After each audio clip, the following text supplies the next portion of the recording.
آئیے اسٹوڈنٹس، اب essential fatty acids کی ڈیفیشینسی اور ان کے سائیڈ ایفیکٹس پر ذرا سی ڈسکشن کرتے ہیں۔ اسینشیل فیٹی ایسڈس میں نے آپ کو بتایا کہ 3 ہیں: لینولینک ایسڈ، لینولیک ایسڈ اور ایریکڈونک ایسڈ، اور اس کی sources omega 3 omega 6 fatty acids ہیں، اور جو ڈائٹری سورسز ہیں وہ بھی پیچھے میں نے ڈسکس کر دی ہیں۔ اب فرض کریں اگر یہ اسینشیل فیٹی ایسڈس کی کمی ہوتی چلی جائے تو کیا کیا پرابلمس آ سکتی ہیں۔ نمبر 1، ہیموریجک ڈرماٹائٹس، یعنی اسکن جو ہے وہ پھٹنا شروع ہو جاتی ہے۔ اسکن کی انٹیگریٹی کے لیے کولیسٹرول کی ضرورت ہوتی ہے، فیٹس کی ضرورت ہوتی ہے، تاکہ اسکن جو ہے وہ اسموتھ رہے اور اسکن سے جو موئسچر ہے وہ کم سے کم نکلے۔ آپ دیکھیے جن کی اسکن بہت زیادہ خشک ہوتی ہے اور اس میں اسکیلی کنڈیشن ڈیولپ ہو جاتی ہے اور بہت ڈرائنس آ جاتی ہے، اور بعض اوقات جو ہے وہ چھوٹے چھوٹے سے بلیڈنگ اسپاٹس بھی نکل آتے ہیں، تو یہ وہی ہیموریجک ڈرماٹائٹس ہے۔ اور اس کے لیے پھر جو ہے وہ ایسے کریمز اور جسٹ لائک ویزلین یا کوئی ایسی پیرافین آئل، یہ چیزیں ریکمنڈ کی جاتی ہیں جس سے اسکن جو ہے وہ انٹیگریشن اس کی برقرار رہے اور موئسچر بھی کم سے کم لاس ہو۔ اسکن ایٹروفی دیکھنے میں آتی ہے، اسکیلی ڈرماٹائٹس، ڈرائی اسکن، سب اسکن سے related problems essential fatty acids کی کمی کی وجہ سے سامنے آتی ہیں۔ جرنل ویکنیس آتی ہے، امپیئرڈ ویژن، دیکھیے بینائی جو ہے وہ خاص طور پہ، یہ جو ڈی ایچ اے تھا وہ اسینشیل فیٹی ایسڈ کا ایک انٹرمیڈیٹ کمپاؤنڈ۔ ٹنگلنگ سینسیشن، نروسنس، نرو اعصابی کمزوری کی نشانی ہوتی ہے یہ۔ موڈ سوئنگز آتے ہیں، ایڈیما ہو سکتا ہے، ہائی بلڈ پریشر ہو سکتا ہے، ہائی ٹرائیگلیسرائڈز ہو سکتے ہیں، ہیموریجک فولیکولائٹس ہو سکتا ہے، اسکن کی کنڈیشن ہے یہ بھی۔ ہیماٹولوجیکل ڈسٹربنسز آ سکتی ہیں، اسٹیکی پلیٹلیٹس ہو سکتے ہیں، پلیٹلیٹس آپس میں چپکنا شروع ہو جاتے ہیں۔ امیون اینڈ مینٹل ڈیفیشنسیز آتی ہیں، امیون سسٹم کمپرومائز ہوتا چلا جاتا ہے، امپیئرڈ گروتھ۔ اب دیکھیے اسینشیل فیٹی ایسڈ سے کتنے سائیڈ ایفیکٹس آ رہے ہیں۔ اچھا، وہ لوگ جو خاص طور پہ اس حد تک ڈائٹ کانشیس ہو جاتے ہیں کہ وہ فیٹ کو بالکل استعمال نہیں کرتے، یعنی چکنی چیزیں بالکل ہی ختم کر دیتے ہیں، تو وہ بھی اچھا بیہیویئر نہیں ہے اور یہ بیلنس ڈائٹ کی نشانی نہیں ہے۔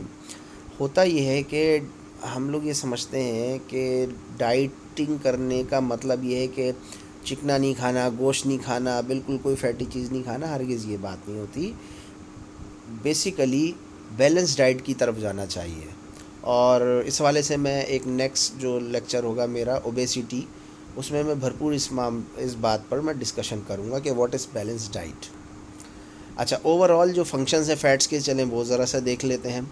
ایک تو یہ کہ سب سے پہلا کہ یہ انرجی پرووائڈنگ مولیکیول ہے، اور یہ ٹوائس انرجی دیتا ہے ان رسپیکٹ ود کاربوہائیڈریٹ یا پروٹین۔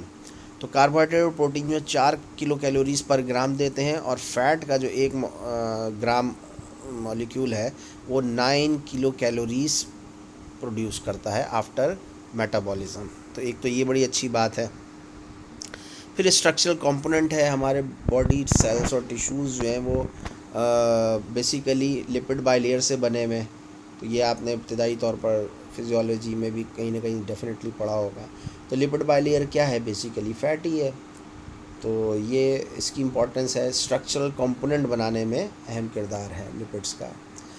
کیریئرس آف وائٹامنس، خاص طور پہ جو فیٹ سولیبل وائٹامنس ہیں، وائٹامن اے، ڈی، ای کے، ان کو کیری کر سکتا ہے، یعنی یہ وہ وائٹامنس ہیں جو کہ فیٹ ڈیپینڈنٹ ہیں۔ فیٹ بیسیکلی ان کے لیے سولونٹ کے طور پہ ایکٹ کرتا ہے، یہ اس میں ڈیزالو ہو جاتے ہیں اور پھر ایک جسم سے دوسرے جسم تک ڈسیمنیٹ ہو جاتے ہیں، تو یہ بڑی امپورٹنس ہے فیٹ کی۔ برین ہیلتھ، دماغی نشو و نما کے لیے بہت زیادہ ضروری ہے فیٹ، اور خاص طور پہ یہ جو ڈی ایچ اے ہے، ٹھیک ہے نا، یہ برین فیٹ کہلاتا ہے، یوں سمجھ لیجئے۔